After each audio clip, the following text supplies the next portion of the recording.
Welcome to the Assisted Living Network. Today, I have an incredible guest to introduce you to, Deshaun Sellers out of North Carolina. He is the franchise king. He bought into a franchise in North Carolina and expanded to 4 more homes over the last 4 or 5 years. I'm so honored to know and really just respect Deshaun as another fellow care home owner and past student of the REL Academy. Today, he's going to share with you all the pros and cons of being in a franchise and why researching your market could be the kiss of death or your key to success. Listen in on the conversation now. In the United States right now, there are 76 million baby boomers. The number one dilemma for these baby boomers? Housing. That dilemma can be your opportunity. Welcome to the Assisted Living Network podcast, where you can discover how just one residential assisted living home could secure your financial future forever. Welcome to the show. I'm so excited to have you here, Deshaun. I want to talk all things franchise. You are my franchise guy who I can ask everything to. So welcome.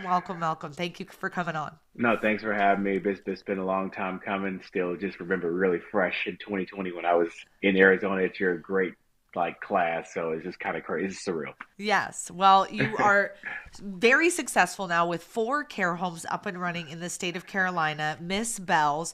And I want everybody who's here to check out the homes. So where can they find more about your homes? We'll drop it in the show notes, but a website or somewhere that they can find out more? So the best place to find us right now, since we're under a franchise, it's going to be under Avondale.com. So you'll see that, and the ones I operate on are going to be our Garner location. We have 1 in Fuquay, and then we have 2 in Raleigh. So those are going to be me. Okay, fabulous. Yeah. Let's talk about franchise. So you came to the training, but then said, I'm going to go this other direction. What made you want to go that route instead of kind of doing it on your own? I think for me, it was just not having enough of what it was all going to entail. Like, I had never been inside of caregiving before. I'd never worked in a facility, anything like that. Yeah. And I think what really pushed it in that direction was by chance, as I was going through the process of becoming an administrator, I met a representative who knew of somebody that was looking to sell. Because I was just telling anybody I come across in the business, like, if you know anybody looking to sell or whatever, can you let me know about, could you introduce me to them? And I met this person. They happened to be in the franchise. And I think it just kind of grew. Yeah, it got legs and grew from there. But I did have conversations with a woman and her husband before they were not in a franchise. It just talks fell apart for what the amount of money they wanted and things like that. So yeah. Okay. So you bought an existing, your first one was an existing REL. Yes, ma'am. Yeah. Okay, cool. And it was already a part of the franchise, so you just assumed that same way of doing this.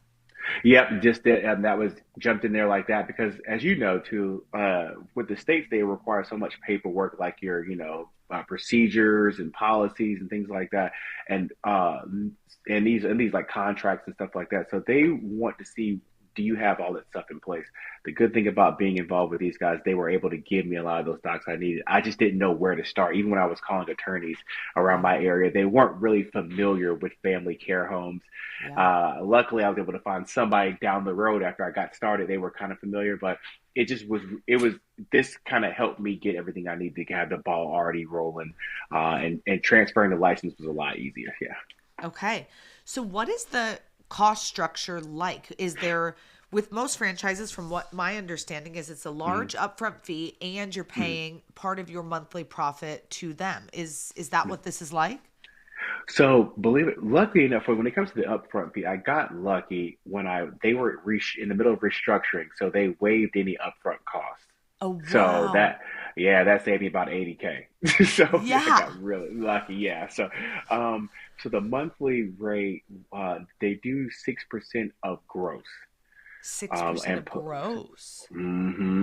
Plus, and then you do then they have like a monthly advertising fee, which is like nominal. It's probably like between like $300 and $400 a month. Okay. Per home. Okay. And what are they helping you with for that 6% and that monthly advertising? So they have they've built a little bit of some recognition around the area. So it's this like you have your name, you get some lead funneling. But I will say for the most part, this is my business. So a lot of this falls on me. You know what I mean? It's Okay. they'll definitely help you get in the right direction with some things. Like I said, the paperwork, the contracts, a lot of that, just that clerical stuff. Beginning. Yeah, they were very, very helpful with that kind of stuff. But I honestly believe a lot of the other stuff it really falls on the franchisee. You know what I mean? It's Yeah. just like, hey, what are you going to, especially when it comes to steady sales, steady like growth, things like that. That's going to be that's pretty much on the franchisee. Really interesting because I have another friend who has gone that direction. They said, "Hey, thanks for the learning. I'm going to go over here and do a franchise." And when I asked them that, I said, "Well, what are they doing for you? Do they fill your beds? Do they find you staff? What's the Hmm. ongoing thing like?" And they said, Hmm. "Nah, not really. It's all on me kind of." And so Hmm. that's so interesting to me because it seems like that would be part of the big buy-in for it is that they're really helping you set those tours. Staffing, do they help with staffing at all? No, no, that's all on me as well too. And that's one thing I think coming into this being very naive, not just not knowing, Yeah. Isabel. Just I come into it, like you guys were very helpful with putting me like getting me on the ground, getting my feet on the ground, just like going this direction. I went, start running that way. But it still learning everything, the ins and outs of the business. You really don't know a lot. You don't Yeah. know what to ask until you get into it. You know what I Yep. mean? So once I got into it, it just started to open up things and start to see. I thought it was going to be more advantageous, but as I start going on and on, I start to see like there are pros and cons. I feel like I have great.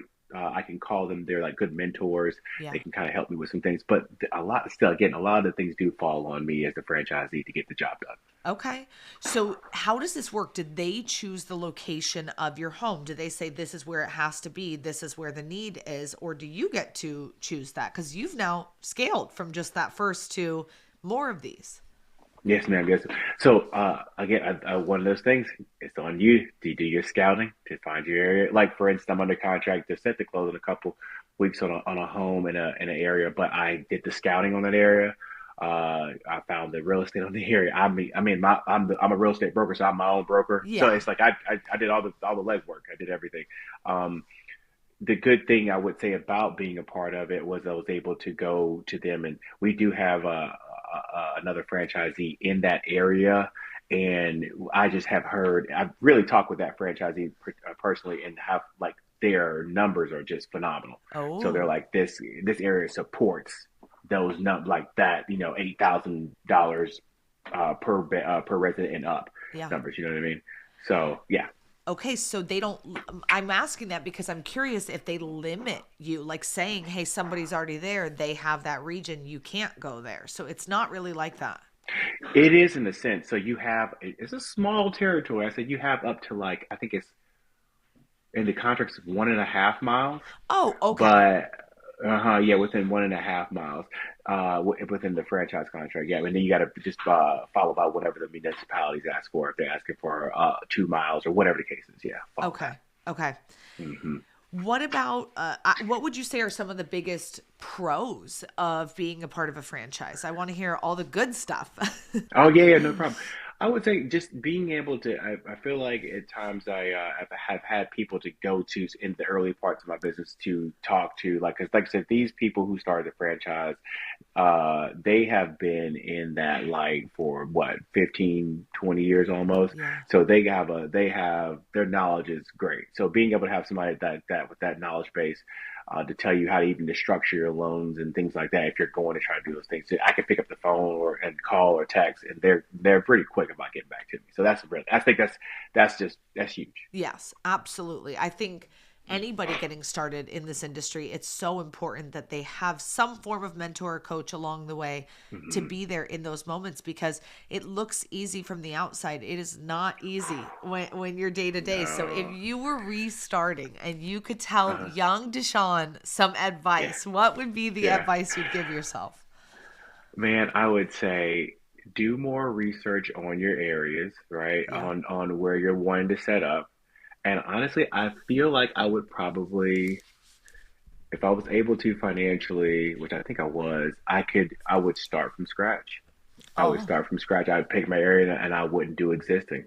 Really? I think so. I think so. I think this is why I'm excited about trying to do this home. It's gonna be it's not an existing. We're gonna start from scratch. I think looking at the costs and everything all together, it's like, huh, you end up coming out a little bit better. It's like starting out numbers wise from the look so far, even like everything. So it just looks like it would be a better start.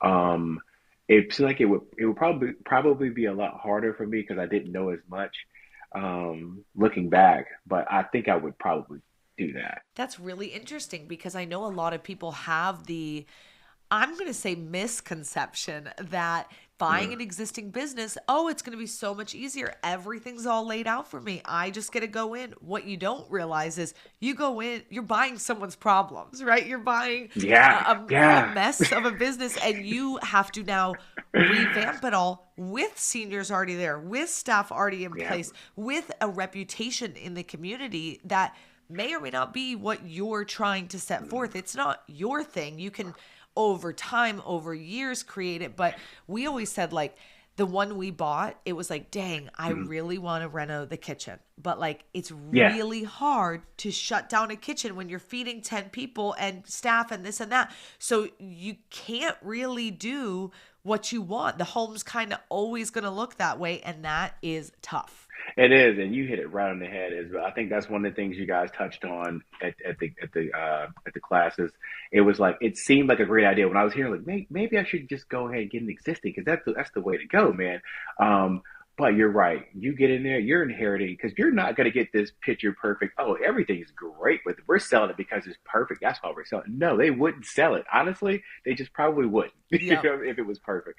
It is you are, and that's what my experience was like. It was some rough, rough days going in that, starting out. But it's really you got to like, how do you figure out how to keep going? But you're turning somebody's mess into a better situation. You're exactly right. Yeah.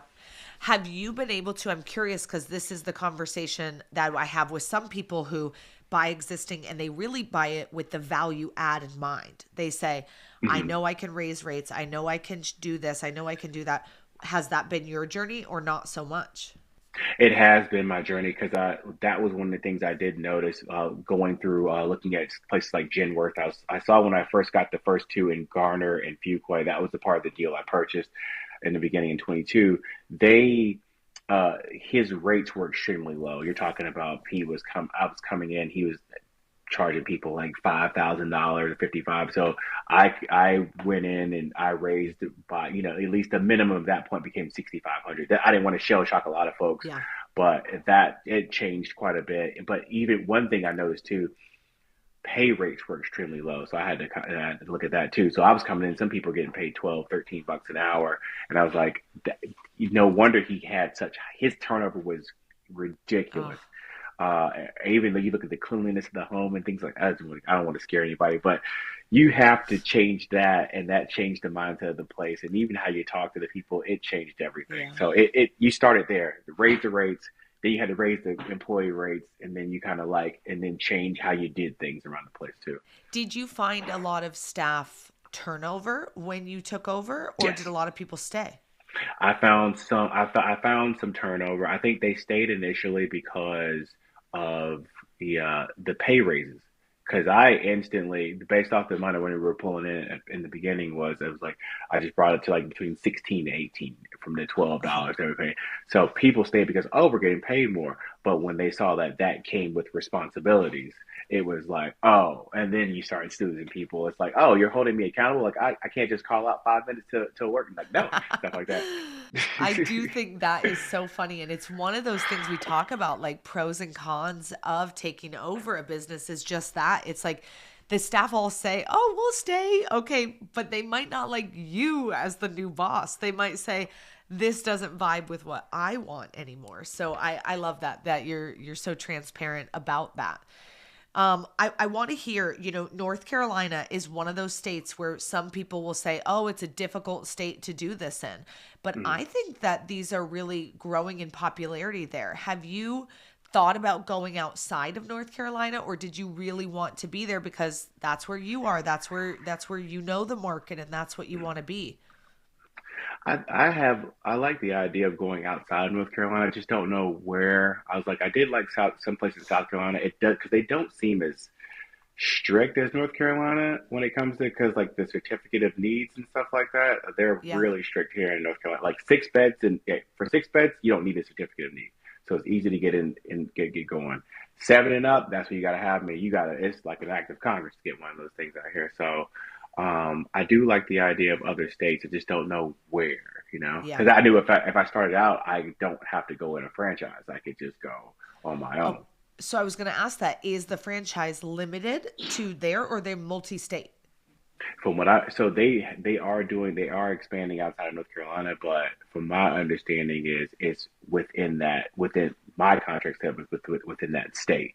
So Okay. I could technically go outside the state and because I wouldn't be competing at that point, so I could Yeah. be my own entity. Yeah. Okay, cool. What's your goals for your future with RAL? Do you want to add more homes? Do you want to, you're already not working very much, 2 to 6 hours a week in these homes. hmm Do you want to hmm be working less? What's your, what do you foresee in the next couple of years?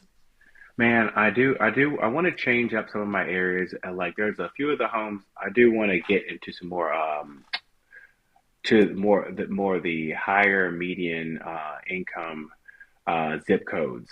Yeah. And that's my goal. To get into more of those areas where I see there's a big need for it, and then really just purchase the existing homes, and then see if we can't turn existing homes because those are lease options I have in the other homes. Okay. Purchase those lease options, but then tailor those towards that middle market because I feel like there's definitely a big need there. And I feel like trying to go for the higher market a lot of times it may not align with what we really could be doing. I think we're missing out on opportunities. So tailor those more towards the middle market and then go toward and then get more of the higher market. That's my goal. Maybe start. I probably want to get around that 9 homes and then kind of just hang out for a while. You know what I mean? Okay, that's good. I mean, hopefully the cash flow is good for you and it could pay off. You have been maintaining your other jobs though as a broker and doing other things this whole time, correct? Yeah, yeah, sure have. Yeah. And it's even though it's more work in the beginning, you've still been able to juggle it all. Yeah, no, yeah, it takes some time, but it does. Yeah, a good thing is I was able to start getting some good help in the business when I have hiring. I know we don't have to have one, but I hired a full time nurse and a couple of supervisors. That helped out quite a bit, especially when it comes to our doctors and our family's appointments and our podiatry, all that crap. It just really, really, really helped me kind of like, okay, now let's go focus on getting more leads. Let's come out growing the business, things like that. So that helped out tremendously. Okay.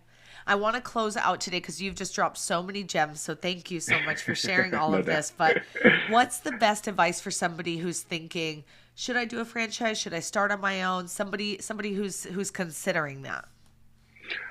Man, I would say do your homework and make sure that if you're somebody you know you're going to want quite a bit of help, make sure they're going to do those things. Talk to people who are already in the franchise. Like that's one thing I didn't do. I didn't talk to anybody that was able to give me a really good idea of what was going on besides the seller.